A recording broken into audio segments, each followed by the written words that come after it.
ចាបងសួស្តីចាសួស្តីបងចាខ្សែកម៉ូតថ្មីចាទៅចូលមកដល់ចាប្រភេទខ្សែស្វីសຂະຫນາດ1តឡឹងបងចាប្រវែង6ទឹកចានេះជាប្រភេទខ្សែអ៊ីណុកជប៉ុនចាជាខ្សែ stainless steel ចា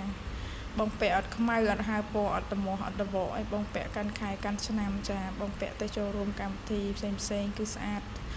ចាមើលអត់ដឹងថាបងពាក់វិតអ៊ីណុកឬក៏ខ្សែ stainless steel ទេដូចប្រាក់ផ្លាទីនវៀតណាមទឹក7អញ្ចឹងបងចាបងចង់បានព្រះចាព្រះមានគ្រប់ຂະຫນាតបងចាព្រះចង់បានព្រះភ្នែនចាព្រះភ្នែននាគចាក្បាល8បងចង់បានព្រះ2អង្គមួយអង្គចាគឺមានគ្រប់ពណ៌ទៀតចាចាប់ពីខ្មៅសាច់ពណ៌រៀងក្រហមចាក្លឹម7ព្រះអង្គតូចចាធានាគុណភាពជូនបងចាបងយកទៅពាក់កាន់ខែកាន់ឆ្នាំណាចាស្រឡាញ់ពេញចិត្តបងអាចចុចឆាតចូល page ចាឬ call តាមលេខទូរស័ព្ទខាងក្រោមណាស្អាតណាស់បងអើយមើលអត់ដឹងទេចាមកល្មមទម្ងន់ចាទម្ងន់ចាប់ពី1តឡឹងដល់5តឡឹងការຂະຫນាតចាប់ពី6ទឹកដល់7ទឹកចា7ទឹក8ទឹកគឺមានទាំងអស់បងចារੂលន់ឡើងបងចាម៉ូតថ្មីចាទៅមកដល់អរគុណច្រើនបង